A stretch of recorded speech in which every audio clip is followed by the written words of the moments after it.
Chapter 1, titled Roman Chronology as the Foundation of European Chronology, provides a preliminary account of the current state of ancient and medieval chronology and establishes why Roman history is central to the author's critical examination. The authors emphasize the profound importance of chronology for historical science. Chronology allows historians to determine the time interval between a historical event and the present era, provided the event can be adequately assigned a BC/AD dating. Any change or imprecision in dating an event affects its entire interpretation and evaluation. The current global chronology model, which assigns Julian calendar datings to major events of ancient history, evolved during the 17th to 19th century through the labor of several generations of chronologists. A central argument introduced in this chapter is that the traditional chronology is fundamentally dependent upon Roman chronology. Specifically, datings of events cited in newly discovered documents are predominantly established based on Roman chronology. It is considered that all the other ancient chronological datings can be linked to our calendar via direct or indirect synchronisms with the Roman dates. Due to this essential role, Roman chronology and history are identified as the spinal column of the consensual global chronology and history, which is why the subject demands intensive scrutiny. Chapter 2, titled Scaliger, Petavius, and Other Clerical Chronologers. The creation of contemporary chronology of the ancient times in the 16th to 17th century AD. Details the origin, architects, underlying assumptions, and prominent critics of the traditional global chronological system. The chapter identifies that the current version of ancient and medieval chronology was primarily devised and largely finalized during the 16th to 17th century AD. The modern chronological system is chiefly attributed to two figures, Iosifus Iustus Scaliger, 1540 to 1609. He is called the founder of modern chronology as a science. His principal works included Opus Novum de Emendatione Temporum, 1583, and Thesaurus Temporum, 1606. Dionysius Petavius, 1583 to 1652. A Jesuit, he is credited with completing the main body of Scaliger's work. His best-known book is De Doctrina Temporum, 1627. The resulting consensus is known as the Scaliger-Petavius version, or simply Scaligerian chronology. The Scaligerian chronology, which uses Roman chronology as its spinal column, was initially created within the paradigm of the Western European Catholic Church and remained under its firm control for a significant period. The foundation of the Scaligerian chronology relied heavily on interpretations of assorted numeric data collected from the Bible. Specifically, Scaliger's and Petavius's works generally presented ancient chronology as a table of dates, given without any reasons whatsoever, declaring them based on ecclesiastical tradition. Key reference points, such as the Genesis dating, were derived from scholastic exercises with numbers. The date of creation, for instance, fluctuated by about 2,100 years across different documents, with some chronologists, like J. Usher, providing mind-boggling precision, e.g., Sunday, 23rd of October, 4004 BC in the early morning. Scaliger and Petavius were noted for being the first to apply the astronomical method to confirm, rather than critically examine, the late medieval chronological version, lending it a scientific appearance sufficient for subsequent chronologists to trust the date grid inherited in the 17th to 18th century. The clerical chronologists demonstrated absolute confidence in the infallibility of the ecclesiastical chronology, effectively precluding any possibility of fundamental criticism. Chapter 2 highlights that the veracity of the Scaligerian chronology has been seriously questioned by several prominent figures, suggesting it contains prodigious contradictions and inconsistencies. Sir Isaac Newton, 1642 to 1727. The renowned scientist Sir Isaac Newton authored profound works challenging the Scaliger-Petavius version. Newton's suggested chronology was considerably shorter than the consensual one. He moved most events preceding the era of Alexander the Great forward in time, closer to the present. For example, the beginning of Pharaoh Menes's reign, traditionally approximately 3000 BC, was shifted by Newton to 946 BC, a shift of roughly 2,000 years. The Trojan War, traditionally approximately 1225 BC, was moved to 904 BC, a shift of about 330 years. The publication of Newton's chronological work, such as The Chronology of Ancient Kingdoms Amended, was fraught with difficulty, suggesting his findings were unwelcome. After its limited publication, it was largely hushed up and withdrawn from scientific circulation by the mid-18th century. Jean Ardouin, 1646 to 1729, and Robert Baldauf. Ardouin, chief librarian of Louis XIV, suggested that many ancient historical documents were much younger than commonly believed. Robert Baldauf, early 20th century, used philological arguments to contend that ancient history and even the history of the early Middle Ages were forgeries of the Renaissance epoch. Edwin Johnson, 1842 to 1901. Johnson, an eminent English scientist, concluded that we are a lot closer in time to the Greeks and the Romans than what the chronological tables tell us, and advocated for a revision of the entire structure of ancient and medieval chronology. Nikolai Alexandrovich Morozov, 1854 to 1946. Morozov was an honorary member of the USSR Academy of Sciences and encyclopedist. He was the first to fully articulate the necessity of confirming ancient and medieval chronology through the methods of natural sciences. Morozov proposed and partially demonstrated the fundamental hypothesis that Scaliger's chronology was arbitrarily expanded compared to reality. His conclusion was based on discovering repetitions, or duplicates, texts seemingly describing the same events, but dated differently and considered unrelated in the traditional timeline. He argued that the Scaligerian version was only reliable starting in the 4th century AD. Morozov published his detailed criticisms in the 7-volume work Christ, 1924 to 1932. The chapter emphasizes that Fomenko's research, starting in 1973, built upon these critical works, particularly those of Morozov, seeking to apply new empirical statistical methods to analyze texts and history, thereby providing an independent, objective verification of chronological data. Chapter 3 provides an extensive critical analysis aimed at demonstrating the deep flaws and inconsistencies inherent in the traditional Scaligerian chronological framework. The chapter reiterates that Roman chronology plays a leading role as the spinal column of global antiquity, and consequently, its foundation must be scrutinized.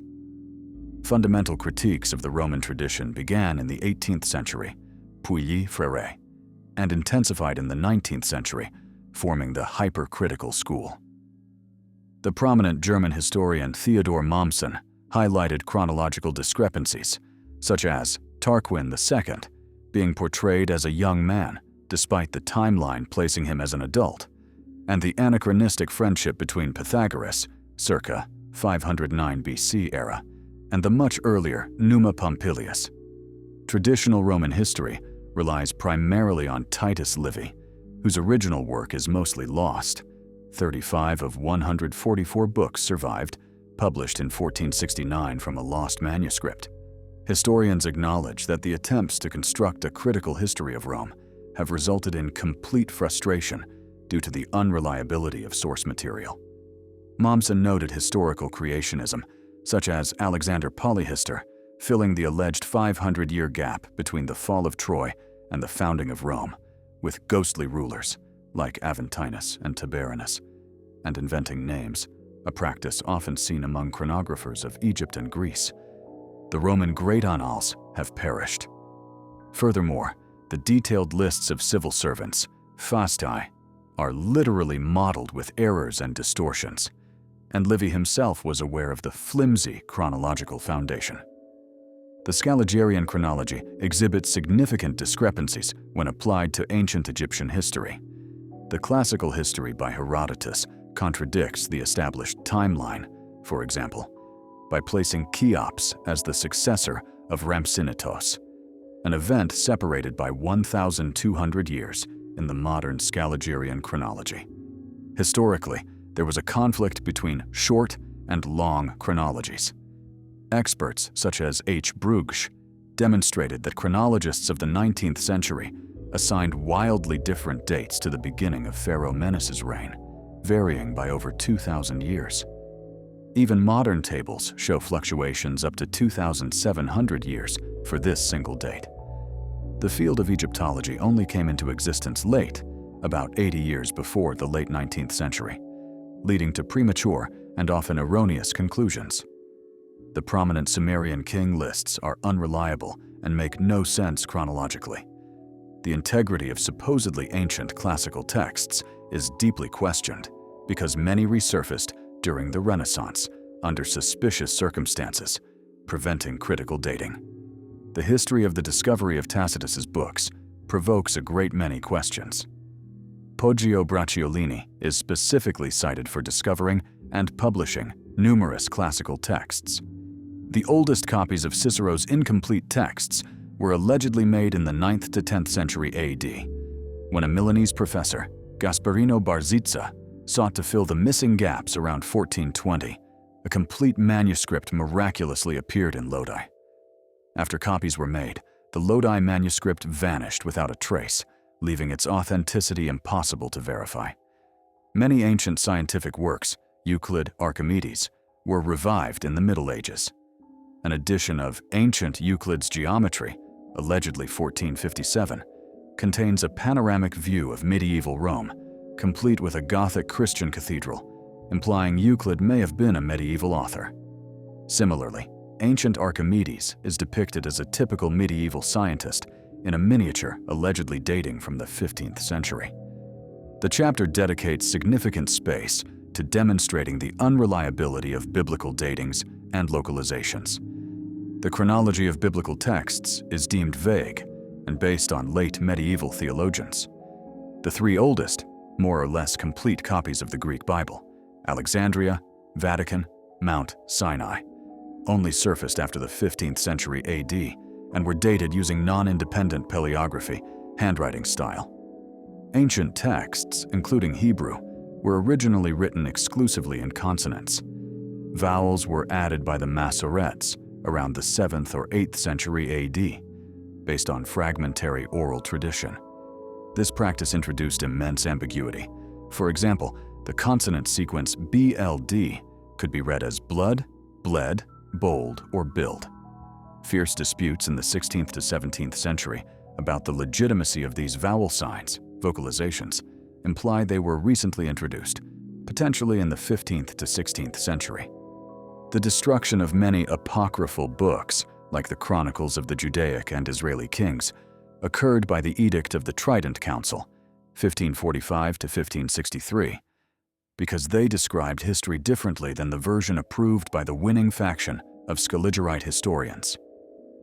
Archaeological research provides no proof of the Scaligerrian localization and dating of Old Testament events in modern Mesopotamia or Palestine, including the biographies of the patriarchs Abraham, Isaac, Jacob, Joseph, Moses. Biblical descriptions of the theophany on Mount Sinai/Horeb explicitly describe it as a volcano, smoking, fire, thunder, and quaking ground. Similarly, the destruction of Sodom and Gomorrah is described as fire and brimstone raining down, creating smoke as the smoke of a furnace. However, the modern Sinai Peninsula, Palestine, and Syria contain no historically active volcanoes. The only powerful volcano in the Mediterranean active in the historical period, located near a major destroyed capital and two nearby destroyed cities, is Vesuvius, located near Pompeii, Herculaneum, and Stabiae, the suggested locations of the biblical cities. The biblical narrative, the journey of the Israelites led by Moses, may have taken place in Europe, specifically Italy. based on possible vocalization parallels. For instance, the land of Cnun, Canaan, might be Sanoa, Genoa, and Lbnun, Lebanon, might refer to Mont Blanc, White Mountain. The foundation of modern archaeological methods is exposed as dependent on the already questioned Scaligirean chronology. Archaeological dating relies on synchronizing finds with other cultures, like linking European items to supposedly dated Egyptian dynasties. A fragile and ethereal foundation. Despite the traditional dating of Pompeii's destruction to 79 AD, a 15th century author allegedly claimed to see its towers untouched by the centuries. Artifacts found at the site include inscriptions that contradict the Scaligirean timeline, such as a mention of an emperor with the double name Valentus Nero Augustus the Holy, combining names separated by hundreds of years in conventional history. The destruction may be much more recent, potentially the Vesuvius eruption in 1500 or 1631. Analysis of the Cologne Cathedral masonry shows that the alleged medieval period of construction, 1248 to 1560, only accounts for a small portion of the foundation, with the major part of the structure being built much later, after 1826. This suggests the officially stated centuries-long construction period is an arbitrary expansion imposed by the erroneous Scaligirean chronology. The Scaligirean chronology places the Bronze Age, copper/tin alloy, before the discovery of tin metallurgy, which is chemically contradictory. The most popular independent dating methods are shown to be flawed or dependent on the Scaligirean model. Dendrochronology, tree ring dating. The continuous dendrochronological scale for Europe and Asia does not extend further back than the 10th century AD. The placement of older fragmented scales relies entirely on historical considerations, derived from the Scaligirean chronology. Thus, the method's supposed independence is compromised. Radiocarbon dating, C14. The radiocarbon method, while popular, is deemed fatally flawed for historical chronology. The method was calibrated by W.F. Libby using ancient Egyptian specimens whose dates were taken directly from history textbooks.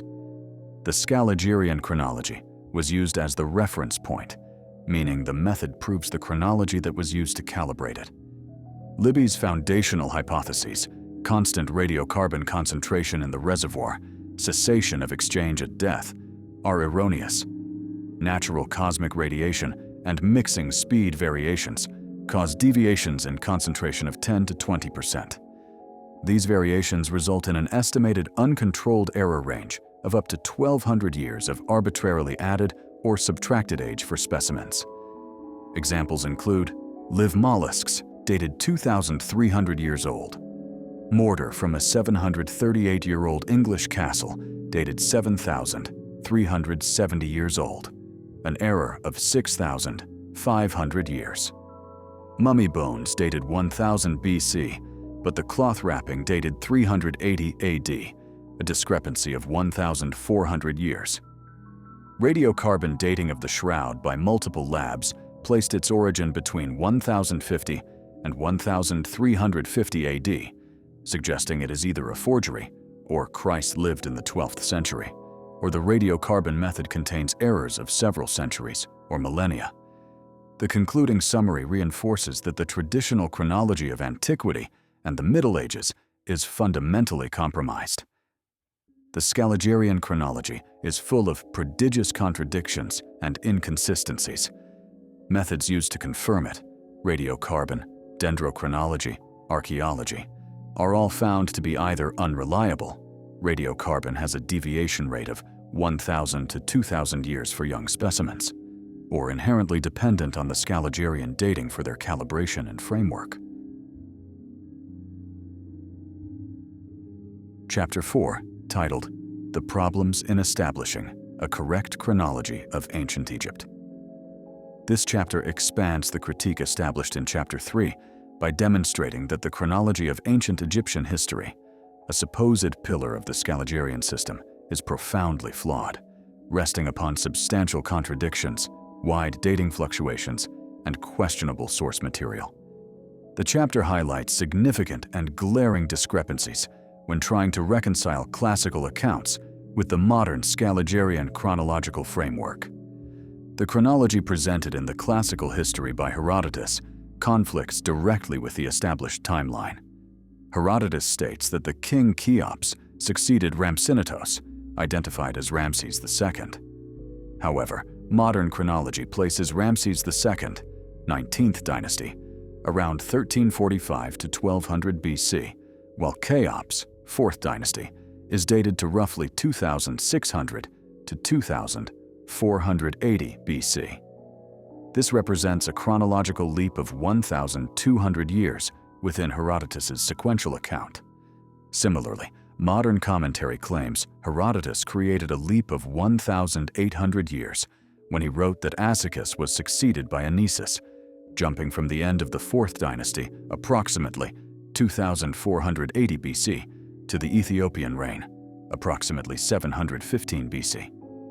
Generally, the chronology presented by Herodotus is much shorter than the Scaligerrian version, often by thousands of years, when compared to fragments of Manetho's lists.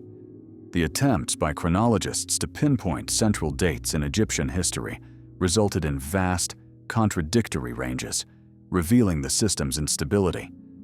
The date for the beginning of the reign of Menes, the first Egyptian pharaoh, varied wildly among 19th century scientists, such as Buch, Unger, Brugsch, and Lepsius. The difference between the two extreme datings in this German scientific school was a mind-boggling 2,079 years.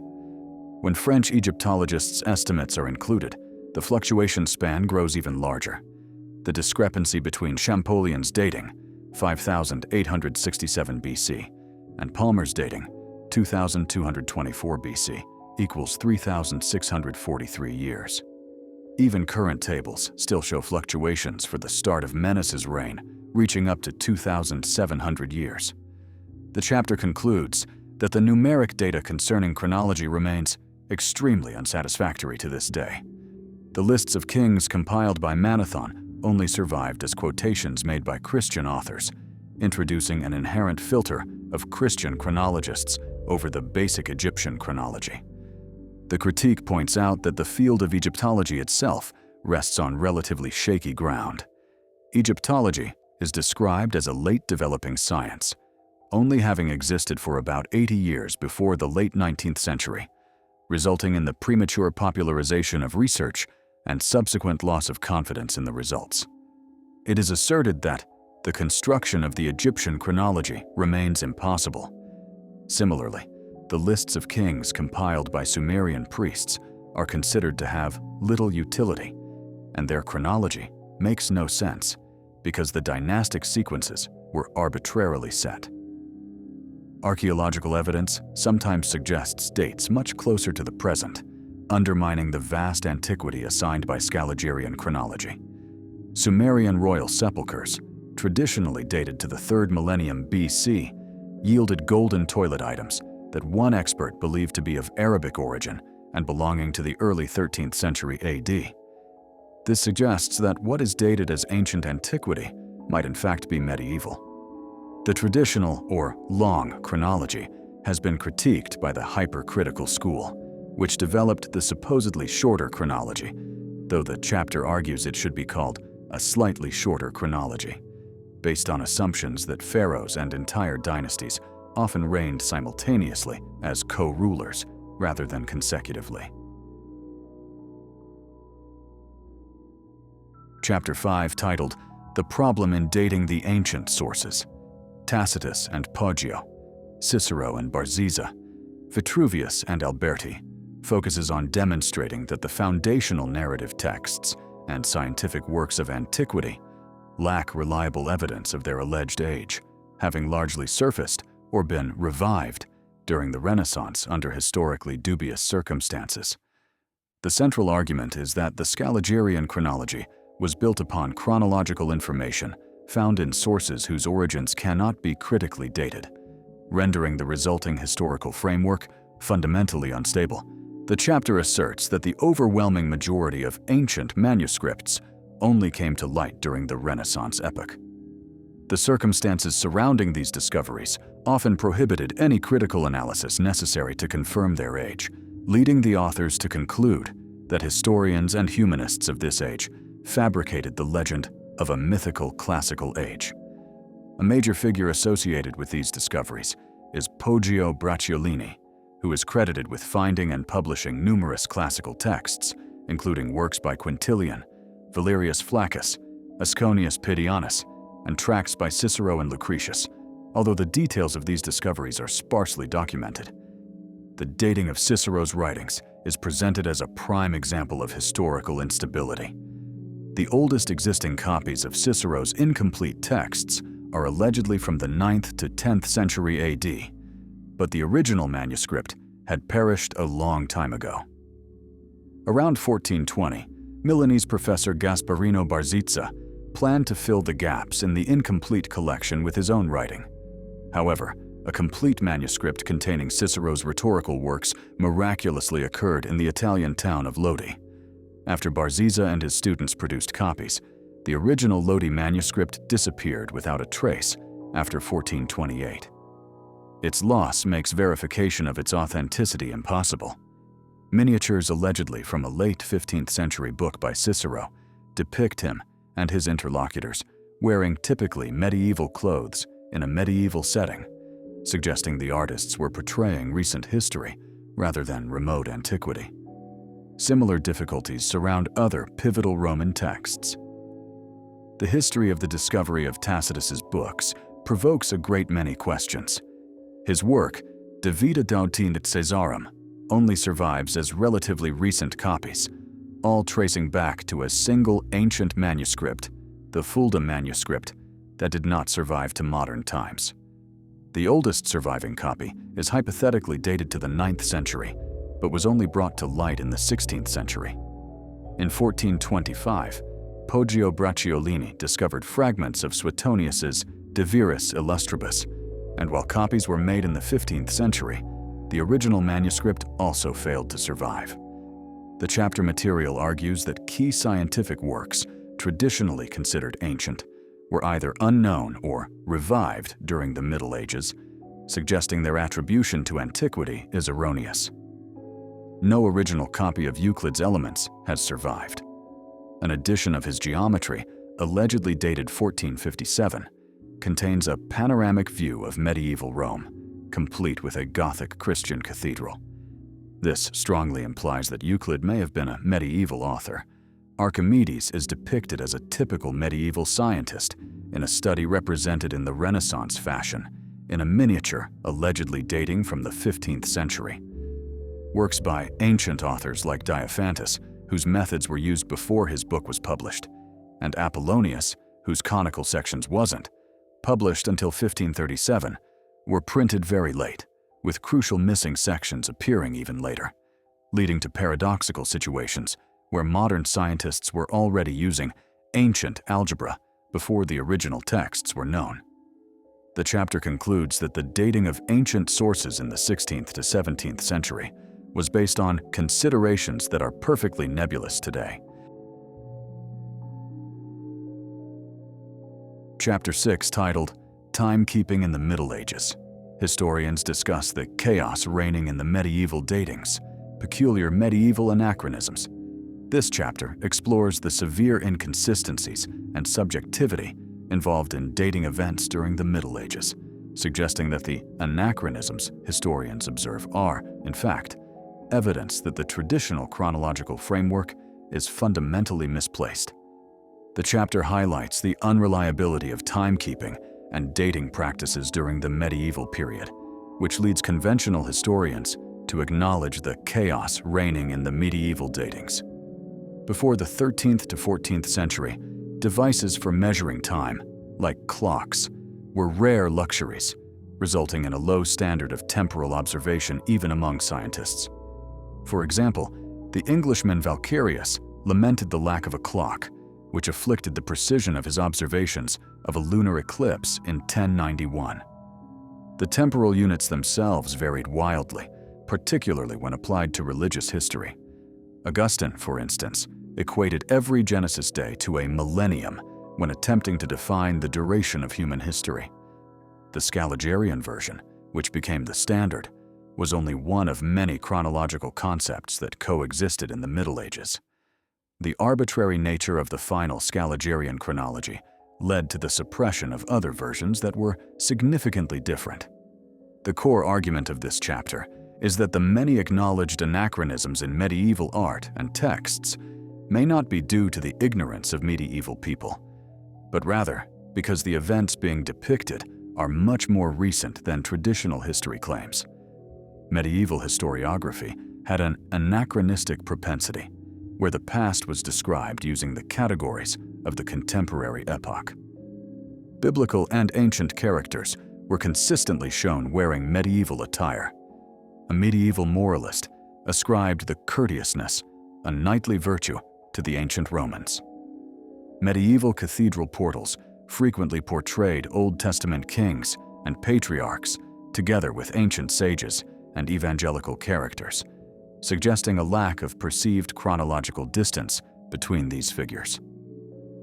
In the late 11th century, Crusaders were certain they came to punish the actual executioners of the Savior and not their offspring. The chapter proposes that if these medieval accounts and artistic depictions accurately reflected reality, then the traditional love for anachronisms explanation is wrong. Instead, these statements may have reflected reality, and we only consider them anachronistic because we are following the erroneous Scaligerrian chronology. The chapter provides specific examples demonstrating how medieval authors conflated or duplicated figures across vast historical gaps defined by the Scaligerrian timeline. It was commonly assumed that the Holy Roman Empire of the German nation, 10th to 13th century AD, was the immediate descendant of the ancient Roman Empire, allegedly 6th century AD. The idea that ancient Caesar and Nero were contemporaries of a medieval Austrian house of dukes, which started its reign around 1273 AD, was actively debated. Petrarch argued that privileges granted by Nero Caesar to the Austrian dukes in the 13th century were fake, and the fact that this required proof demonstrates that Petrarch's opponents held a different, much shorter chronological view. Conventional historians often conclude that the Middle Ages were a time when all idea of chronological consequentiality had been lost, leading to the peaceful coexistence of blatant anachronisms and the strangest fancies. E.g., monks at Alexander the Great's funeral, Catalina attending Mass. The authors suggest these anachronisms point to a systemic error in dating.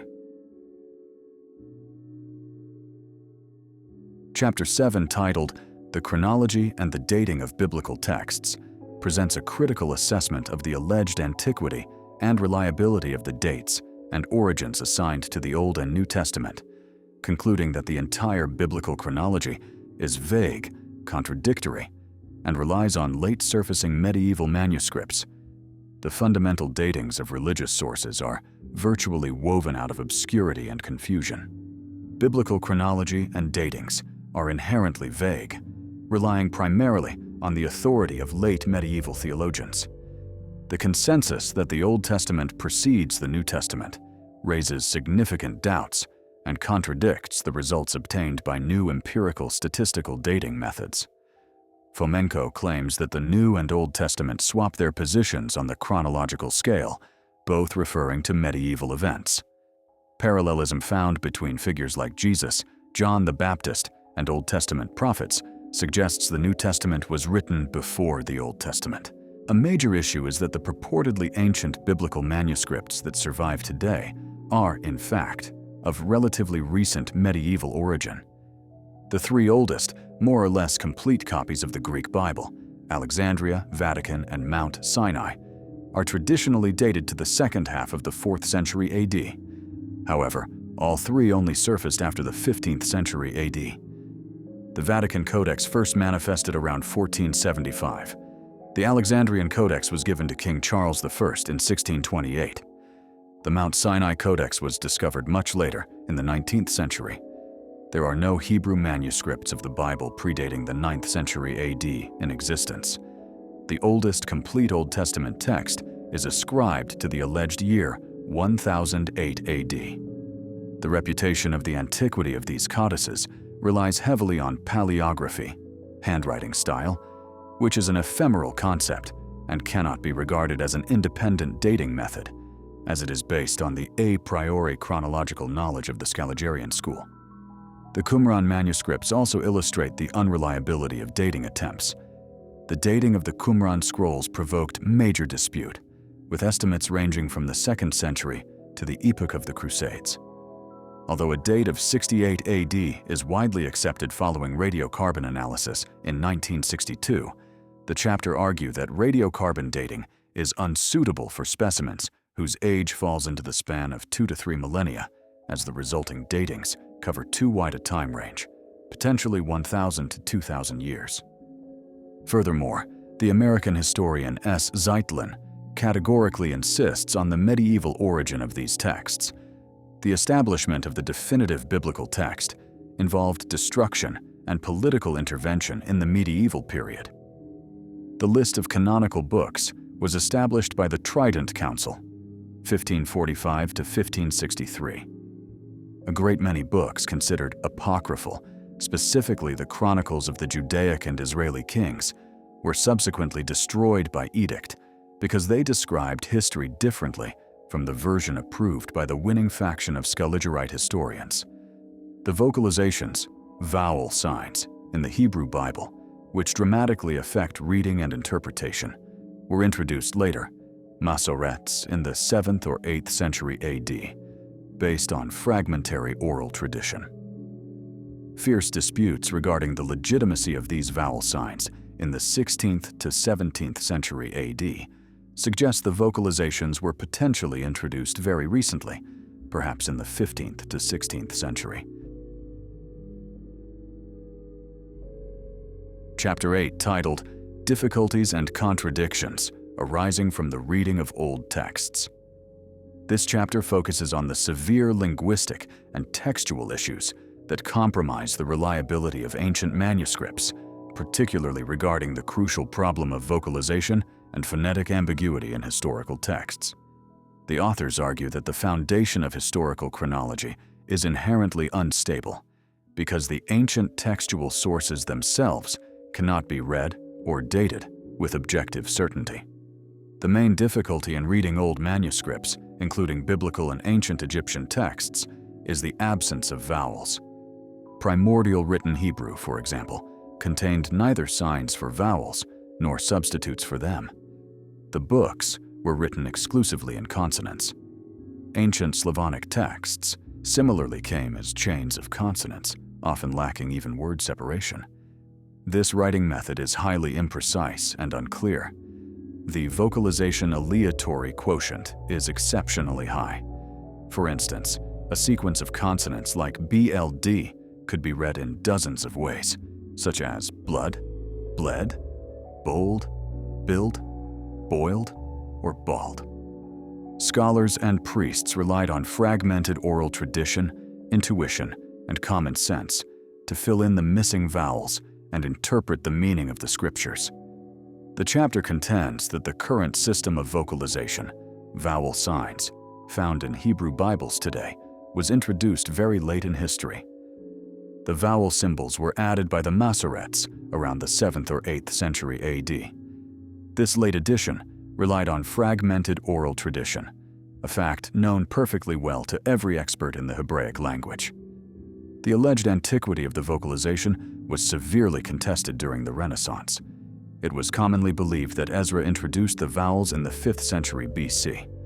However, when scholars like Levita and Capellus demonstrated in the 16th and 17th century France that the Masorets introduced them later, it caused a major sensation in Protestant Europe. The fierce nature of these disputes suggests that these vocalizations were potentially introduced very recently, perhaps in the 15th to 16th century, and were subsequently shifted chronologically to the 7th to 8th century AD to grant the biblical text a sense of greater antiquity and authority. A similar situation is observed in Arabic writing, where additional diacritic marks for differentiation and vowels were introduced in the second half of the 7th century AD, or later, for the transcription of the Quran. The chapter briefly notes that the sounds R and L were frequently confused during the Middle Ages. This confusion is demonstrated by a print dated 1625. The title page of a book published in Amsterdam in 1625 refers to the city as Amst, Dam. However, an ancient engraving on the same page spells the city name as Amste, Lr, Adam, explicitly including both sounds that were often mistaken for each other. This phonetic ambiguity further complicates the geographic localization of historical events derived from ancient texts, where proper nouns, names of cities, rulers, and countries, relied entirely on these ambiguous consonant sequences and later subjective vocalizations.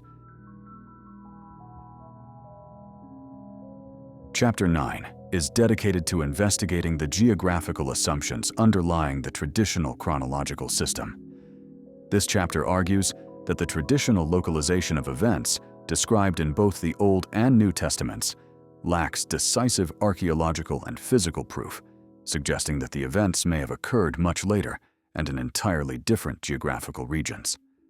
The authors assert that the standard Scaligerrian interpretation, which places Old Testament history, such as the lives of the patriarchs and the Exodus, exclusively within the modern territories of Mesopotamia, Palestine, and Syria, is unsustainable based on evidence.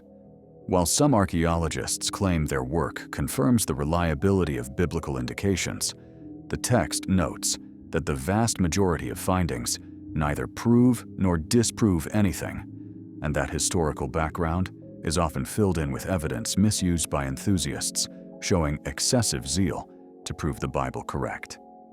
Scaligerrian history places events involving Abraham and Moses in modern Egypt.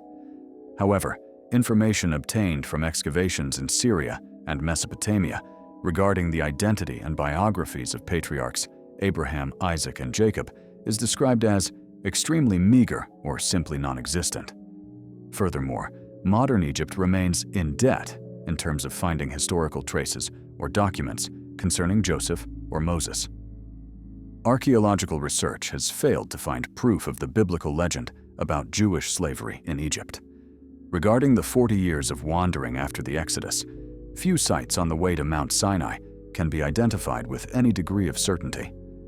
Some experts conclude that the depiction of events following the Exodus, including the crossing of the desert, is fiction. Thorough and intensive excavations at the presumed site of biblical Jericho have yielded no results, making the Jericho issue more problematic today than ever. Additionally, no archaeological proof exists for the events of the epoch of the Judges, and the names of Saul, David, and Solomon are unknown from any source outside the Old Testament narrative. A key geographical critique centers on physical descriptions in the Bible that contradict the volcanic geology of the traditional locations. The Bible explicitly describes Mount Sinai/Horeb, sometimes identified with Mount Zion or the Pillar Mountain, as a volcano, a fiery mountain that was smoking with thunderings and the lightnings. Yet the mountains identified today as Sinai in the modern Sinai Peninsula, Palestine, and Syria were not volcanoes. The destruction of Sodom and Gomorrah cities is described as the Lord raining down brimstone and fire, and the smoke rising as the smoke of a furnace, implying a powerful volcanic eruption. However, the area where Scaligerrian history locates them, modern Mesopotamia, contains no volcanoes. The authors suggest that the only powerful volcano active in the historical period near a major destroyed capital, Jerusalem, Zion, and two other destroyed cities that fits the description is Vesuvius in Italy, potentially near Pompeii, Herculaneum, and Stabiae.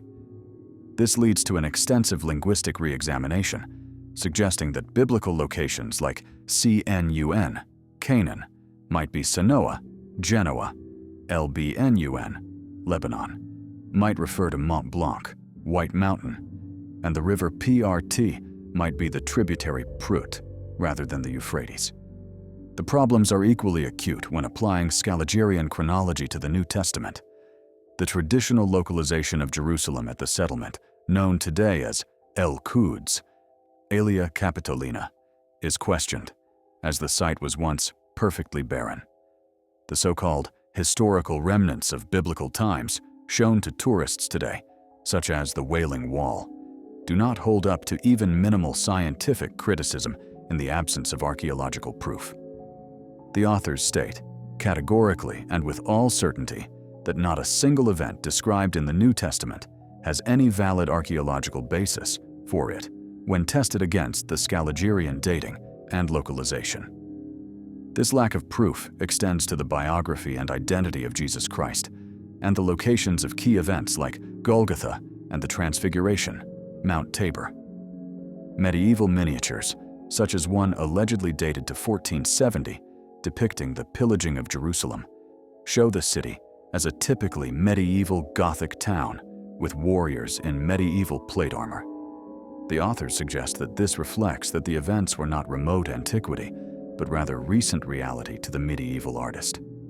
The Catholic Church maintains a version of events placing a portion of the evangelical narrative in Italy, specifically claiming that the house where the Annunciation occurred is located in the Italian town of Loreto. Chapter 10, titled Ancient Historical Events, Geographic Localization Issues, expands the critique of the Scaligirean chronology by demonstrating that the traditional geographic localization of pivotal ancient events is frequently erroneous, sometimes relying on contradictory or artificially inverted maps and historical conflations. The traditional Scaligirean chronology separates the Trojan War from the foundation of the Italian city of Rome by 500 years. However, an ancient miniature illustrating the global chronicle shows the Trojans' founding cities, including Venice, Carthage, and Rome, making the Trojan War and the foundation of Rome practically simultaneous. An ancient miniature, allegedly dating from 1470, depicts ancient Babylon as a typically medieval Gothic town with elements of Muslim architecture. The king Nimrod is also portrayed as a medieval knight in plate armor. The chapter argues that this is likely not a fantasy, but reflects the medieval artist's perception that the events being painted were recent medieval reality. The geographical descriptions provided by classical authors like Herodotus exhibit traits that align with medieval knowledge rather than a supposed ancient understanding, suggesting the source material itself is displaced in time. Herodotus claims the African river Nile is parallel to the Easter, which is nowadays identified as the Danube. This belief, that the Danube and Nile were parallel, reigned in medieval Europe until as late as the end of the 13th century, implying Herodotus's era is medieval in origin.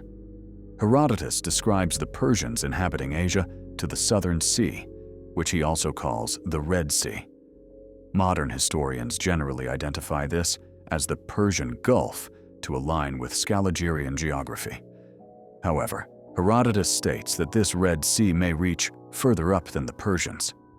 This description only fits if the map Herodotus used was inverted, north and south swapped, in relation to modern maps, a characteristic found in many medieval charts.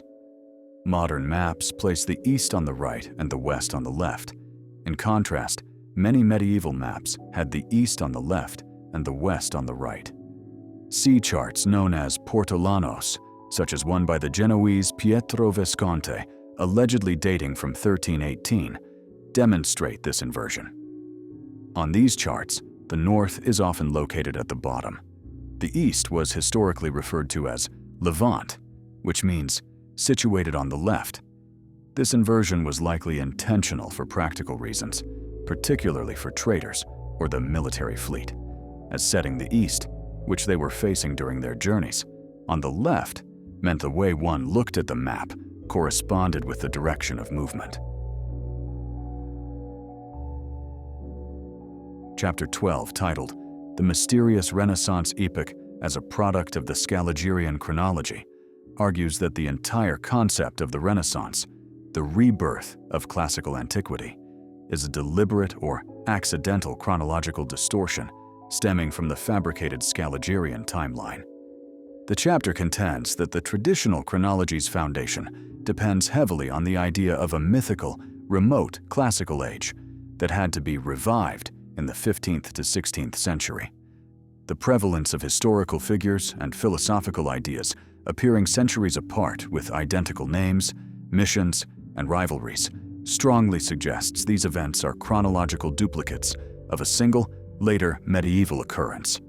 The chapter details several instances where figures separated by hundreds or even thousands of years appear to be performing the same historical function, thereby exposing the Renaissance motif as a product of chronological expansion.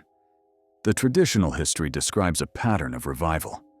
The philosopher Plato is the founder of Platonism. Platonism falls into oblivion, only to be revived centuries later by the Neoplatonist Plotinus, allegedly 205 to 270 AD. Neoplatonism then perishes and is revived again in the 15th century AD by Gemisto Platon. The authors note that the names Plato, Plotinus, Platon are suspiciously similar. The coincidence is compounded by the fact that Plato's original manuscript was supposedly unearthed in the 15th century, precisely the epoch of Gemisto Platon. A similar duplication occurs regarding figures concerned with the calculation of Easter. Eusebius refers to a Dionysius who formulated the rules for celebrating Easter, dying around 265 AD in the Scaligean timeline. Dionysius Exiguus, Dionysius the Little, existed in the 6th century AD, studying the Paschalian problem and deducing the date of Christ's birth.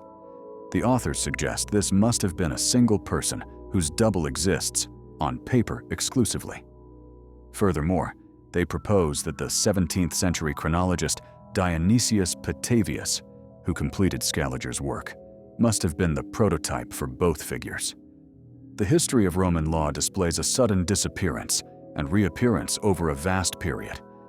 The line of prominent Roman lawyers ends with Irenaeus Modestin, who died in 244 AD. The discipline of law then allegedly remains lethargic for about 900 years, only to be revived around 1088 AD by Irenaeus in Bologna, who collected the ancient codices of Justinian. The authors point out that Irenaeus is a duplicate of Irenaeus in both activity and name. Medieval philosophy exhibits an evolutionary path that mirrors its alleged ancient predecessor. The medieval dispute between realism and nominalism in the 12th century is considered a rebirth of the teachings of Plato, idealism, and Aristotle, empiricism. The confrontation between medieval Platon, reviving Platonism, and Scholarius, reviving Aristotelism, duplicates the philosophical confrontation between the Platonists and Aristotelists in the classical age. This suggests that the entire development of philosophical thought, supposedly separated by 1,000 years, is a duplication, especially since the original works of Plato and Aristotle were allegedly unknown in Europe during that medieval epoch. The chapter notes that medieval chronographers in the 14th century AD were still using the ancient Roman count of time by ides and calends, which traditional history claims went out of use much earlier in the 6th to 7th century AD. This anachronism further supports the view that the distance between the supposed antiquity and the Middle Ages is greatly exaggerated. Chapter 13, titled, "The Foundations of Archaeological Methods Have Been Based on the Scaligean Chronology from the Very Beginning," presents a radical critique of archaeological dating techniques, arguing that they are not independent verification methods, but are instead deeply flawed and dependent on the contested Scaligean chronological framework. The chapter argues that archaeological dating relies on a circular logic derived from the Scaligean chronology. One primary method for determining the age of a European culture involves finding out which Egyptian dynasty that European tribe allegedly traded with. For instance, if Mycenae-made Greek vessels are found in Egyptian mounds of the 18th to 19th dynasties, This allows archaeologists to consider the culture and dynasty as contemporaries. This process involves a fragile chain of synchronisms, identifying Greek vessels with Egyptian dynasties, then tracing a pin found with those vessels to a similar pin found in Germany, and then linking an urn found with the German pin to a similar one in Sweden, King Bjorn's barrow, thereby dating the Swedish find to the 18th to 19th Egyptian dynasties. This method immediately runs into Scaligerrian contradictions, as King Bjorn of the Vikings is a medieval character, yet his alleged barrow predates his time by about 2 millennia, based on the archaeological link to the ancient Egyptian dynasties. The effort to resolve vast chronological discrepancies led to the development of the short chronology, based on the hypothesis that pharaohs and entire dynasties often reigned simultaneously as co-rulers rather than consecutively, thus reducing the total history span. However, the reliability of this short chronology is also criticized as based on ethereal foundations and fragmented records. The destruction of Pompeii, traditionally dated to 79 AD, is questioned based on textual evidence and artifact analysis. A 15th century author, Jacopo Sannazaro, allegedly wrote that he could see Pompeii's towers, houses, theaters, and temples untouched by the centuries. This contradicts the idea that the town was buried and completely lost until its accidental discovery in 1748. Excavations revealed artifacts that defy the 79 AD date. A set of surgical instruments was discovered, some of which were previously supposed to belong to the modern times, discovered and introduced by the scientific avant-garde of the operative medicine. Pompeian graffiti includes images that are explicitly medieval in content. Artwork depicts gladiators with medieval plate armor and visored helmets. Christian artifacts, such as a chapel with a large cross on the wall, were found in nearby Herculaneum. A monumental announcement in Pompeii refers to an emperor with a combined name, Valentus Nero Augustus the Holy, seemingly conflating names traditionally separated by centuries. The official timeline for the Cologne Cathedral's construction, beginning in 1248 and stopping in 1560 before being completed much later, is systematically dismantled. A technical schematic drawing shows that the oldest part of the masonry, dating from 1248 to 1560, only accounts for a small, disconnected part of the foundation. The major part of the cathedral seen today was constructed much later, after 1826. The old medieval building that stood there previously was likely deconstructed in the 19th century, with its stones being reused as construction material for the modern edifice. There appears to be no genuine medieval graphical representations of the cathedral or its predecessor before the 17th century. The extreme length of the alleged medieval construction, 250 years, was previously explained by the great amount of artwork on the stones, a justification deemed inadequate by the author, who attribute the historical gap to the erroneous Scaligerrian chronology. The chapter concludes by identifying logical impossibilities embedded in the conventional archaeological framework. Scaligerrian history places the Bronze Age, an alloy of copper and tin, before the discovery of tin metallurgy. This is chemically and logically contradictory, suggesting that the chronologists of the 17th to 18th century did not understand the necessary sequence of technological development. An example is given of archaeologists dating a mound to the Bronze Age, despite finding 18th century ceramics in the original burial hole. The assumption was made that, since the mound contained no steel or iron, it must belong to the much earlier Bronze Age, illustrating how the desire to fit finds into the predetermined Scaligerrian timeline overrides direct evidence. Chapter 14, titled The Problems and Deficiencies of Dendrochronology and Several Other Dating Methods, initiates the critique of seemingly objective scientific dating techniques, demonstrating that methods like dendrochronology, tree ring dating, are fundamentally compromised by dependence on the very Scaligerrian chronology they are supposed to verify. Dendrochronology is analyzed as a modern dating method that claims to date historical artifacts independently. The method relies on the assumption that the uneven yearly growth of tree rings is roughly similar for trees of the same kind, growing under comparable conditions. To be effective, a continuous reference scale of annual ring thickness must be constructed for a historical period of sufficient length. Artifacts containing wooden pieces, samples, are dated by matching their ring diagrams to this reference scale. The problem arises when constructing a historical reference scale. The continuous dendrochronological scale for Europe and Asia does not extend further back in time than the 10th century AD. All scales pertinent to earlier epochs are merely an assortment of unrelated fragments.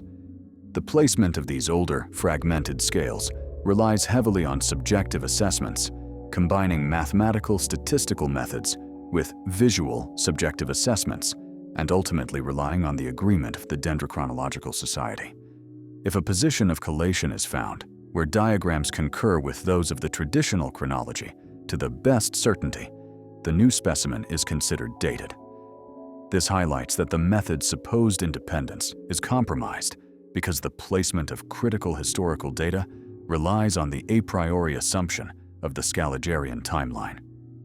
If perfect concurrence with the traditional chronology is not achieved, the specimen remains undated, or the dating falls into a gray zone.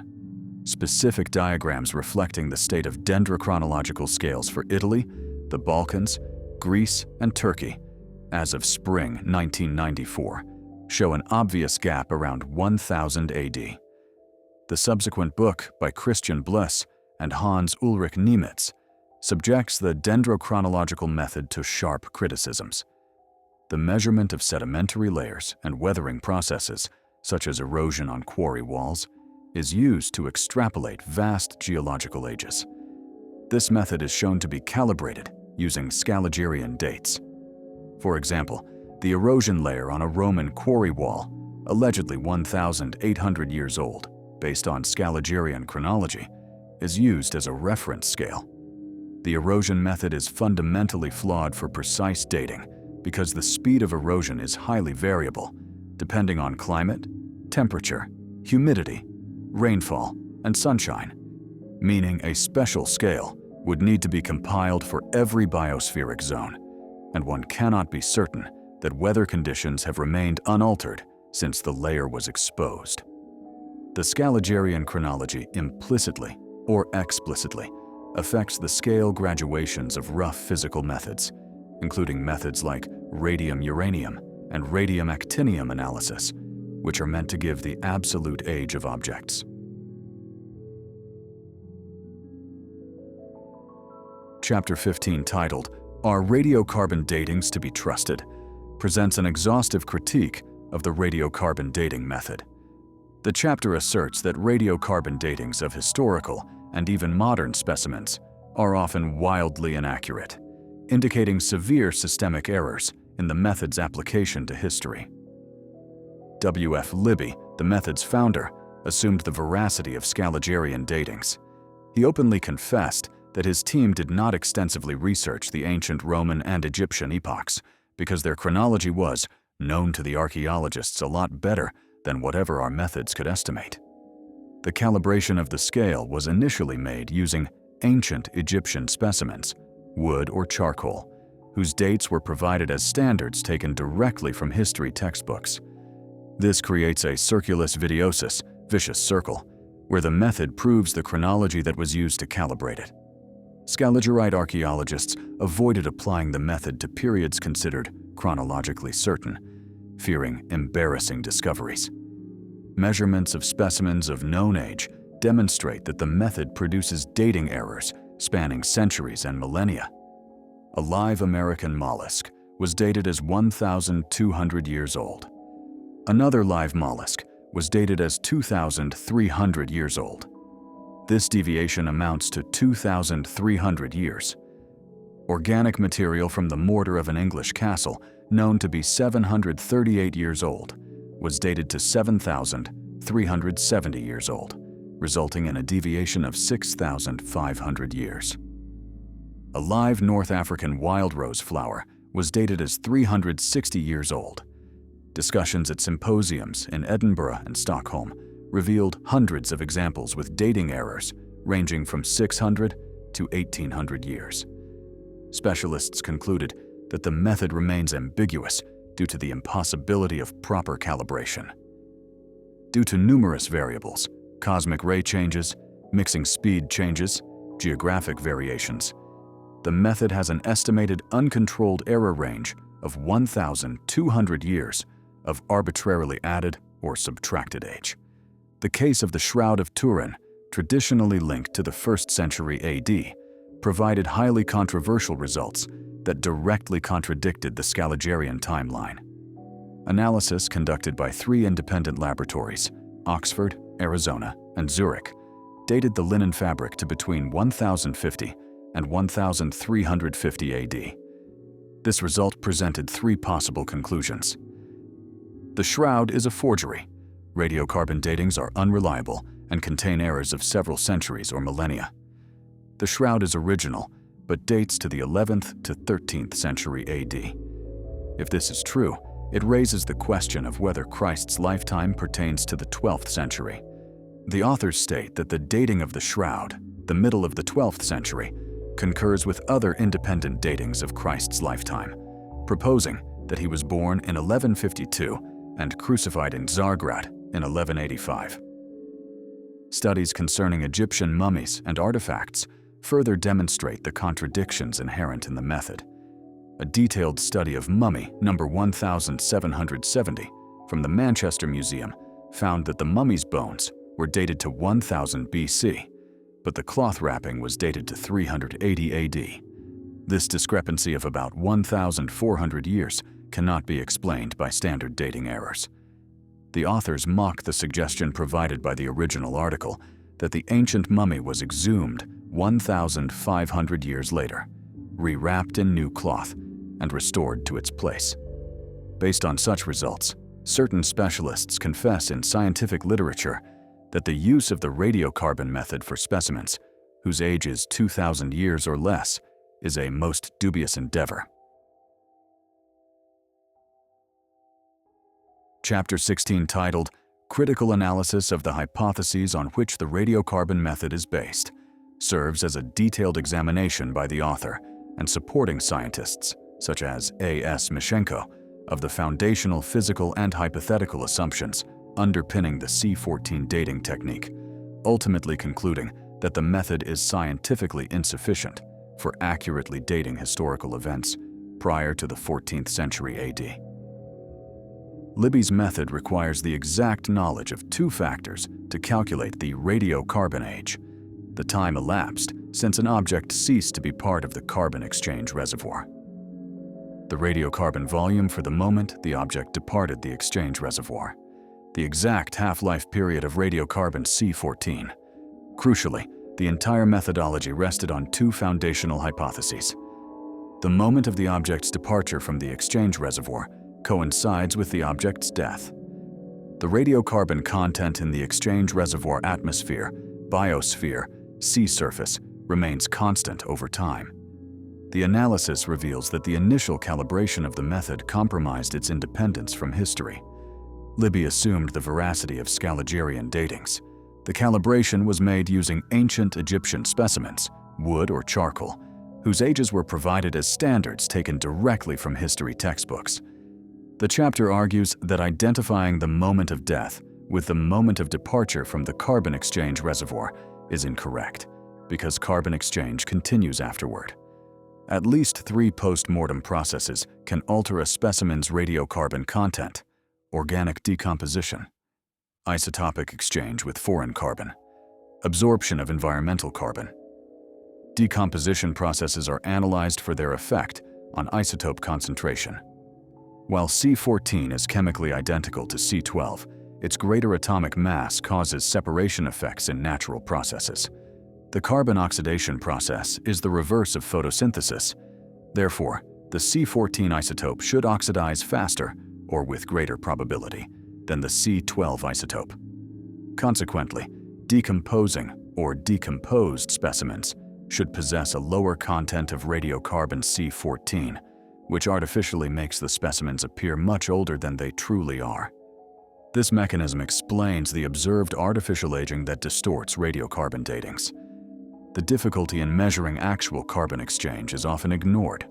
Standard procedures try to remove foreign radiocarbon by treating specimens with acid to dissolve carbonates and base solutions to remove humus. The question of whether this aggressive chemical cleansing affects the specimen's original radiocarbon content was not addressed when the method was initially promoted as solid proof for historical chronology. The assumption that C14 content in the reservoir remains constant is shown to be erroneous due to cosmic, solar, and geographical factors.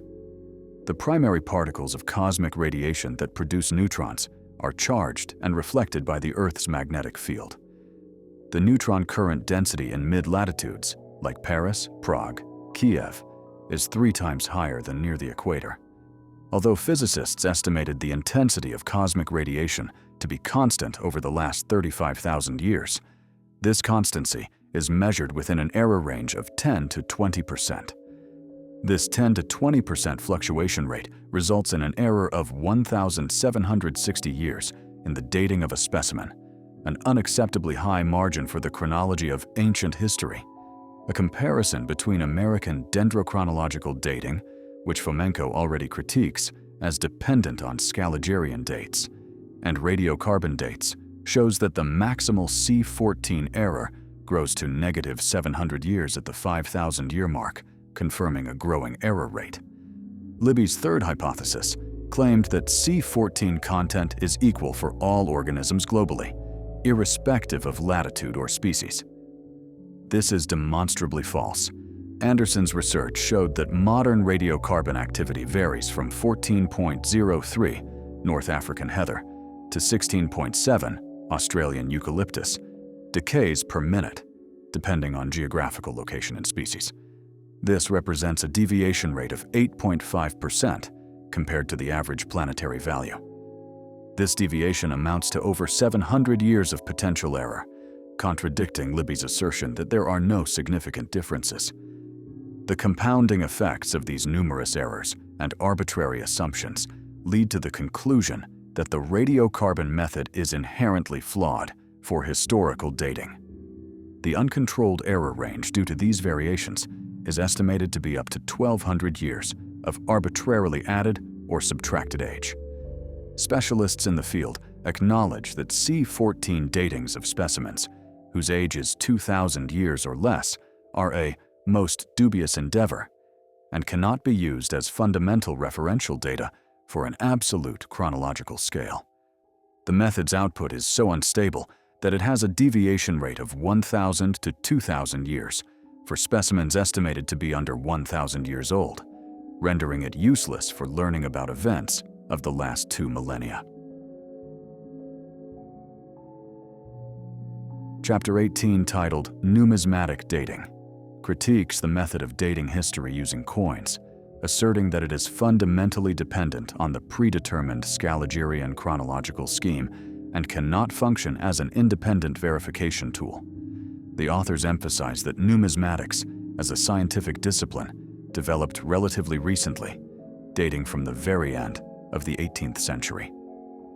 Its entire methodology for assigning dates relies entirely on the extant written sources, thus creating a closed system. Numismatic science is based on the Scaligeran chronology that was based on written sources and can in no way be considered an independent dating method. Any alteration of the Scaligeran chronology upon which this method is based shall automatically alter the resulting numismatic datings as well. Simply comparing actual coins as metallic objects bearing graphical designs cannot give exact knowledge of which coin is older and which is newer, making the calculation of absolute or relative age an impossibility. The dependence of numismatics on the flawed traditional chronology leads to numerous inconsistencies when comparing coinage across vast chronological gaps. There is an abnormally large number of parallels and even direct coincidences between ancient and medieval coinage. For example, the English Edwardian pennies, allegedly dating from 1042 to 1066 AD, are noted to copy the Constantinople solidi of Justin II, dated 565 to 578 AD.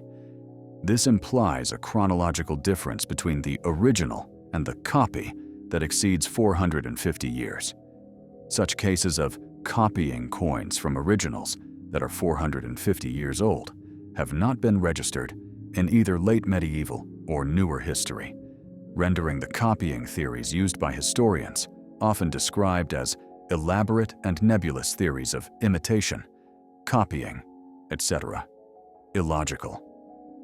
Traditional numismatic history posits a massive hiatus in minting activity, particularly in gold coinage. It is assumed that between the 8th and 13th century AD, all Roman golden coinage disappeared from Italy. This strange phenomenon has led to monograph chapters being titled things like The End of Roman Coinage, 5th Century, and The Lack of Gold Coinage. The disappearance of coinage is not due to a historical gap, but to a chronological shift. This effect suggests that the ancient Western European coinage is actually medieval, minted after the 14th century AD, and was arbitrarily cast back in time by Scaligerine chronology. The geographical distribution of coinage further highlights chronological problems. Coin caches found on the territory of Russia, purportedly dating to the 10th to 13th century, contain hardly any Italian, French, or Spanish coins from that epoch. Historians explain this absence by suggesting that there were no economic or trade connections between Russia and these Western European states in the 10th to 13th century. This explanation is, however, directly contradicted by written sources explicitly mentioning extensive trade and economic relations.